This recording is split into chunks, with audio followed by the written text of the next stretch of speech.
I've just seen, right, the best movie I've ever seen in my life.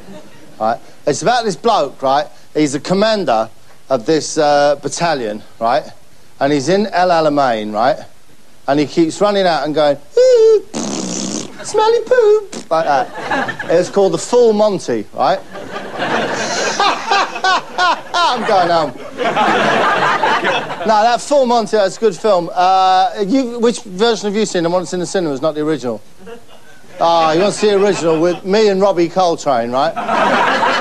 It's fantastic. We just walk in this building and go, whoa, girls, kit off, movie over. Fantastic. Absolutely brilliant. Here's another movie I've done. I've had to send this one back to the people to have it redone because it's they've got the name wrong. It's supposed to be Millsy of Arabia.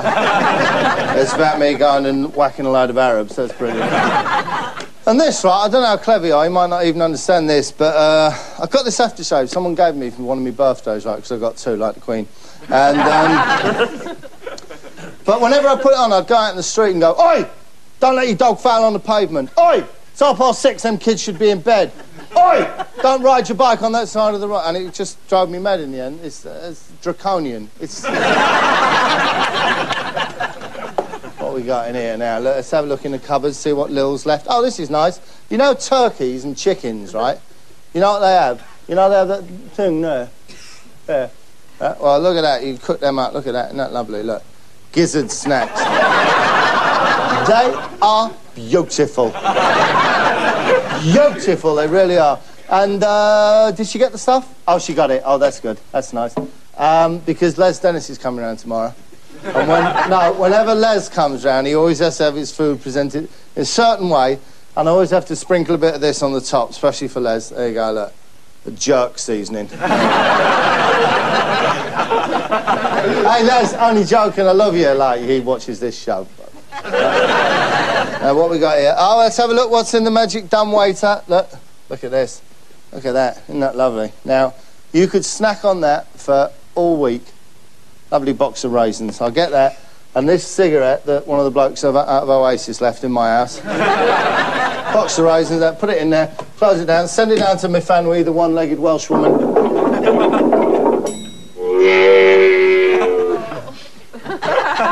Oh, look at that, ladies and gentlemen. Stoned raisins, look at that. Right, as it happens, you're very, very lucky to find me in this time, because normally, this time of night, I'd be out and about. So my Uncle Bernie's done one again, right? He got this, someone wanted him to design a maze. So he said, oh, yeah, I can do that. I've done the one at Hampton Court, right? He's such a pig in lie. He's never done a maze. Look what he's done. Look, come here. Look. All right, he cut the legends, right? So he goes, oh, look, you come in here. Look. Whoa, and then what do? You either go that way, Uncle Bernie, or you go this way, Uncle Bernie, or you go out. I ain't amazed. I'll try to tell you, you're making a fool of yourself. He's charged 150 grand for these people. What do they know? They're probably Japanese or something like that. They think it's good. They come in here and go, oh, and they get panic attacks like that. No, listen. Shut up now. It's hero time. You know who are my heroes in life? Who are my role models in life? There are three of them, right? Lionel Blair, obviously. Wayne Sleep, quite obviously. And this man, because as you know, the goddess Terpsichore has kissed my forehead, okay? I can dance. And this is the man who is pretty much my mentor, because he is of a certain type of dancing. Obviously, it's Wayne for the ballet, it's Lionel for the modern jazz, and it's this man for real dancing.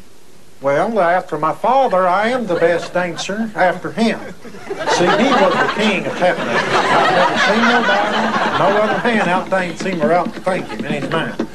But to me, I'm left to carry on that tradition, to fill his shoes, and I'm going to do my best to try to do it. I noticed a little bit of laughter there, which I didn't really appreciate. All right? He's a brilliant dancer, the best dancer of this type of dancing, and he lives in Boone County. Now, I don't know where you're from. If there's anyone from Devon or Cornwall or Snowdonia National Park, you'll know, this kind of thing will be nothing for you. Beautiful scenery. But this is Boone County, where I suspect Beethoven was thinking of when he wrote his Pastoral Symphony. It's absolutely breathtaking. So just enjoy the view and enjoy a little bit of his dancing.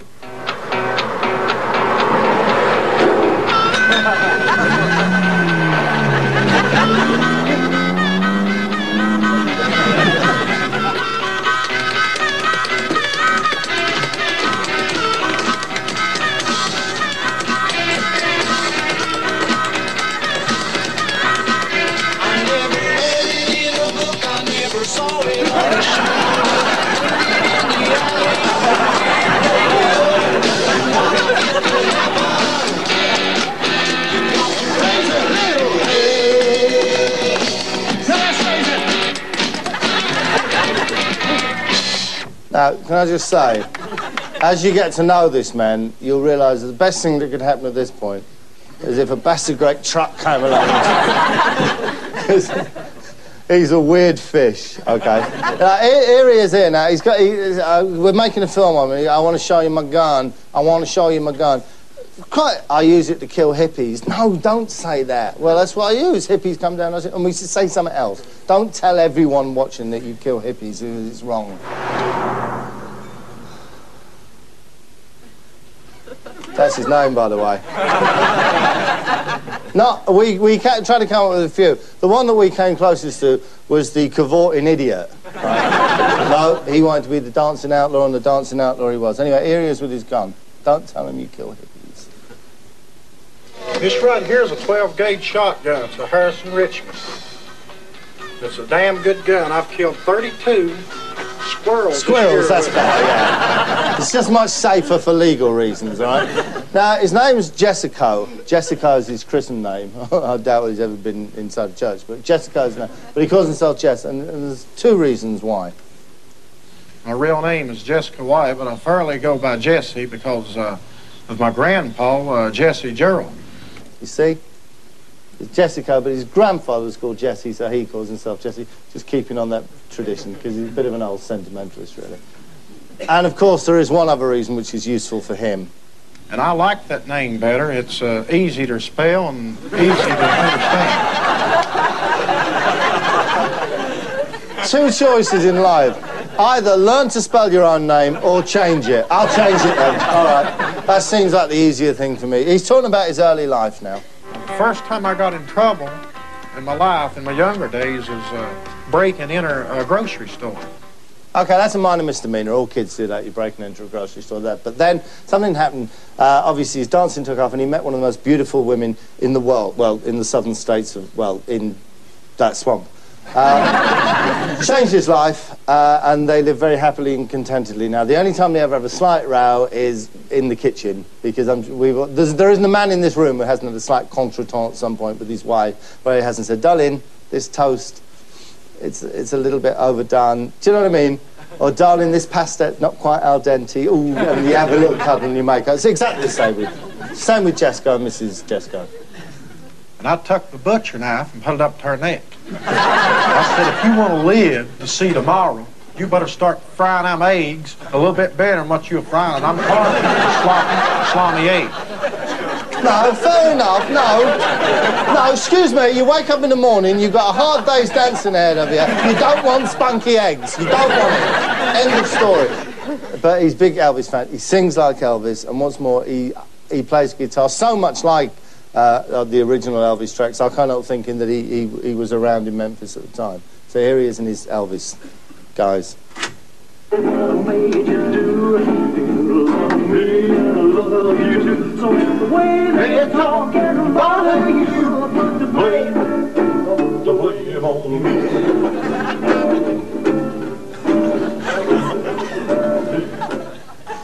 He wants to get away from this tap dancing stuff and get in this Elvis stuff.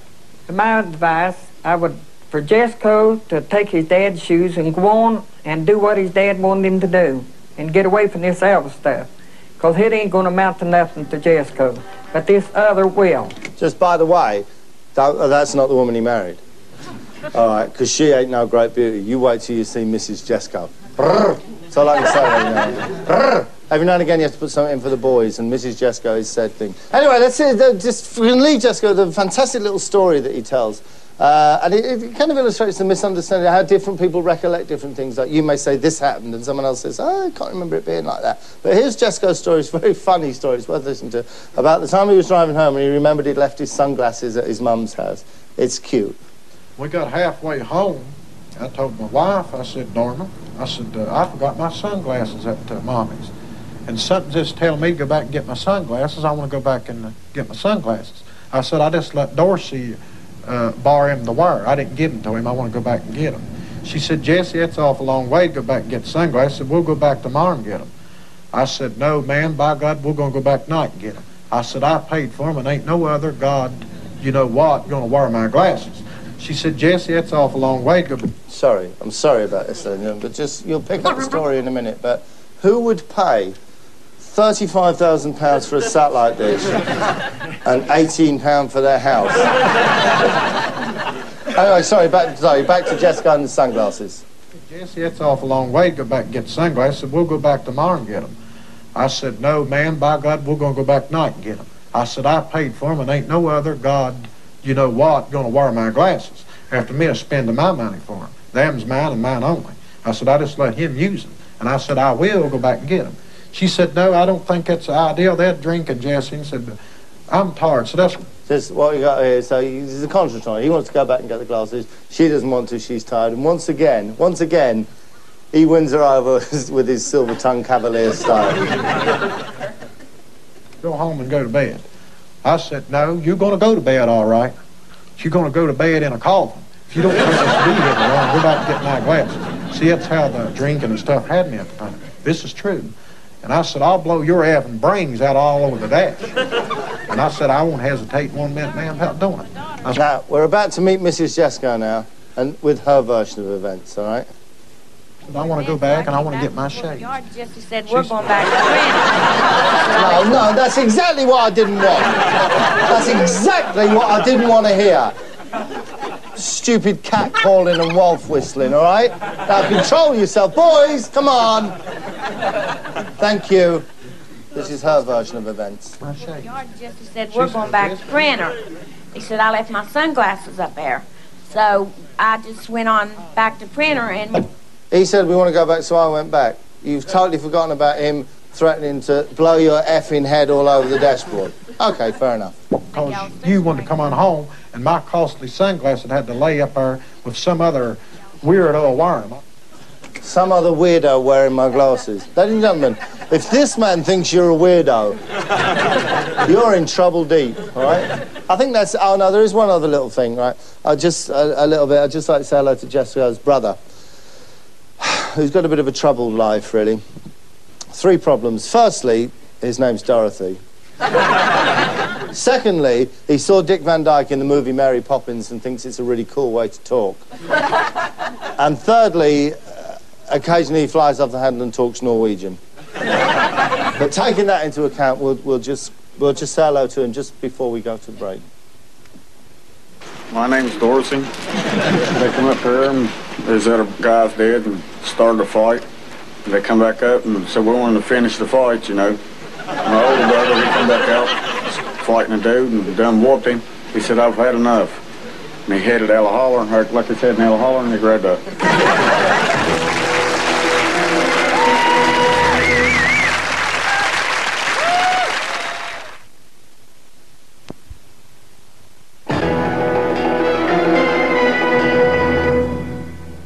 Now, here's something that, to me, is tailor-made for us at Holby. Imagine, if you will, this.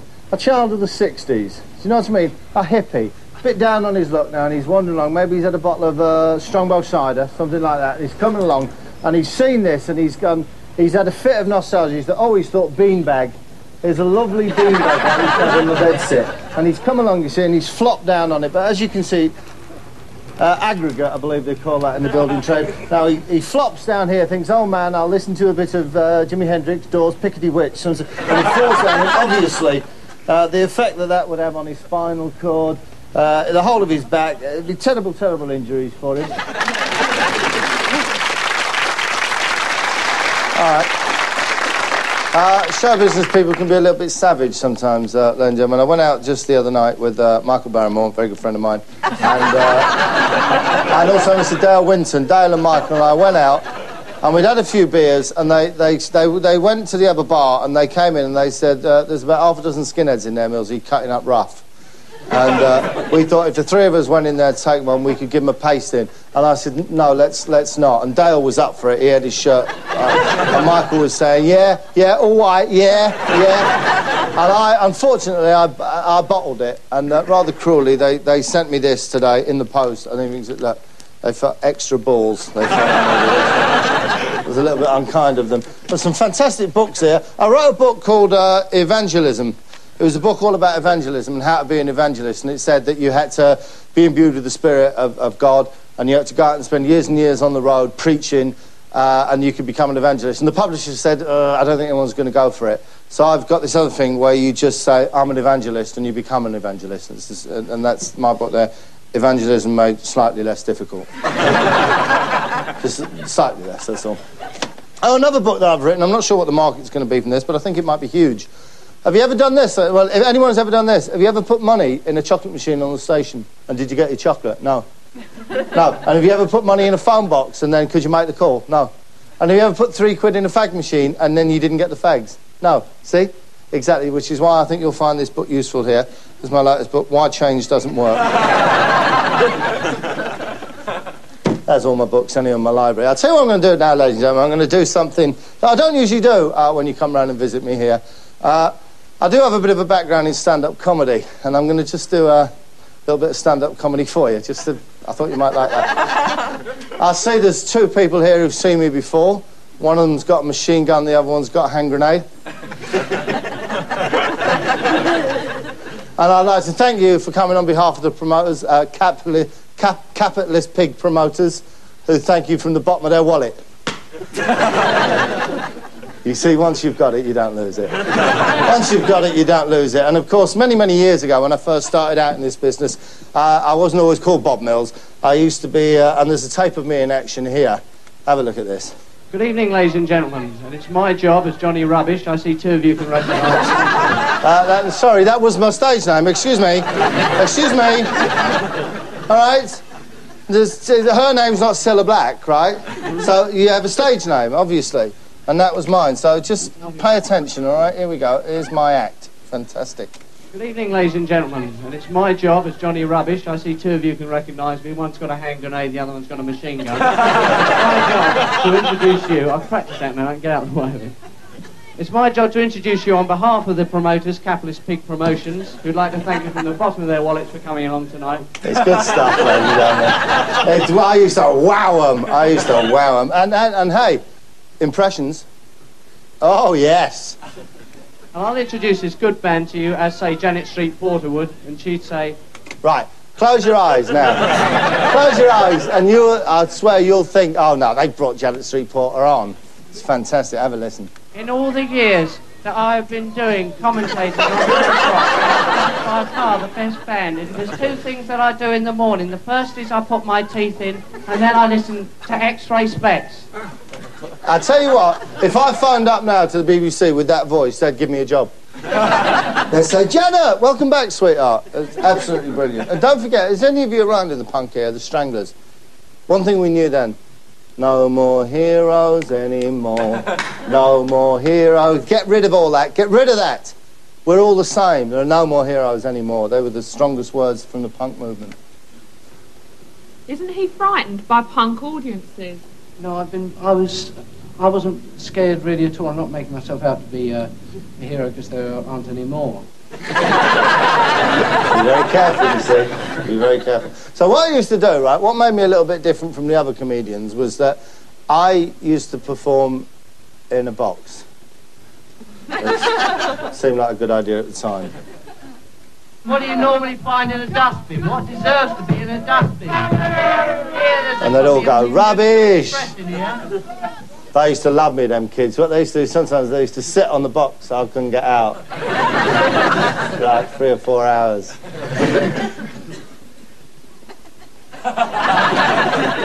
Hippie coke in my pocket, I'll snort that and see if I can get out.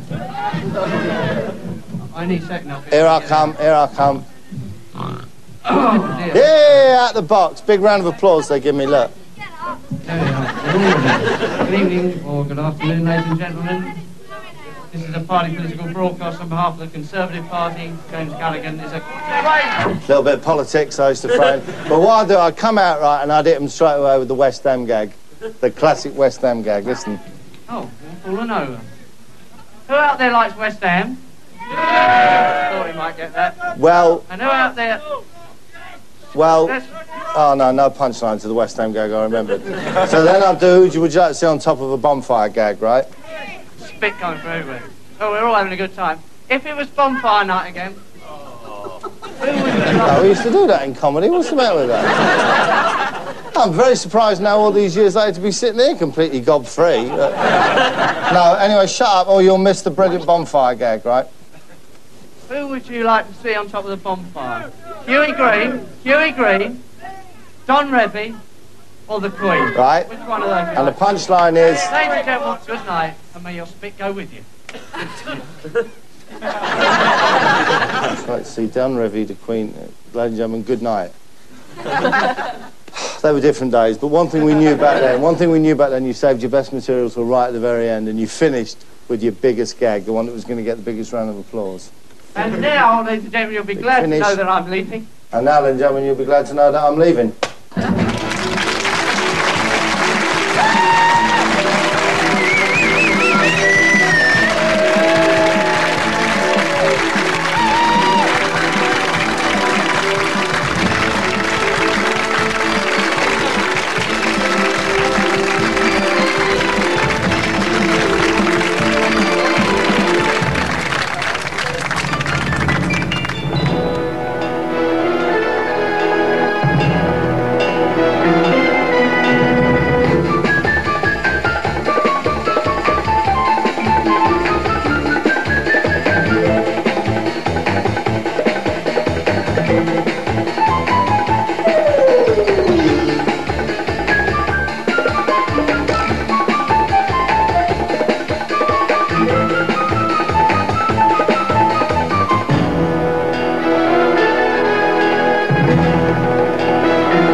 Happy, darling?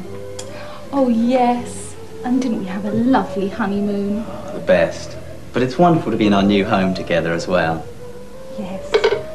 And especially as your parents don't have our address. Yeah, I do feel quite bad about that. But you know what they're like. They just really wouldn't fit in around here. Who on earth could that be? I don't know. Oh, no! It's the...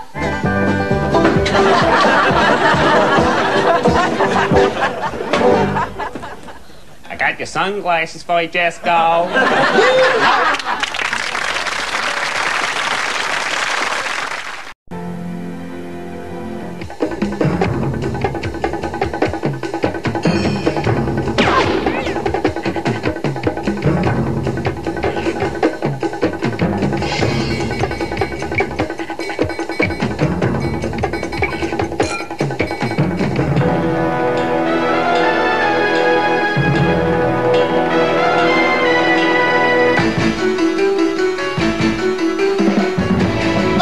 Kit off, movie over. Fantastic. Absolutely brilliant. Here's another movie I've done. I've had to send this one back to the people to have it redone because it's they've got the name wrong. It's supposed to be Millsy of Arabia.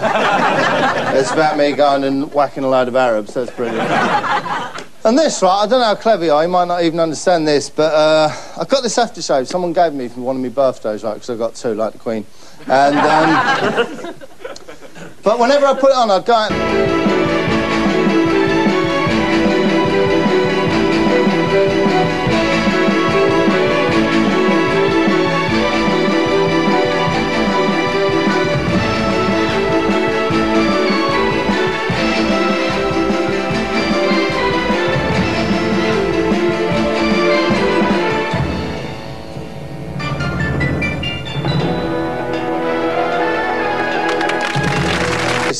battalion, right? And he's in El Alamein, right? And he keeps running out and going, ooh, smelly poop, like that. It's called the Full Monty, right? I'm going home. No, that Full Monty, that's a good film. Which version have you seen? The one that's in the cinemas, not the original. Ah, you want to see the original with me and Robbie Coltrane, right? It's fantastic. We just walk in this building and go, whoop!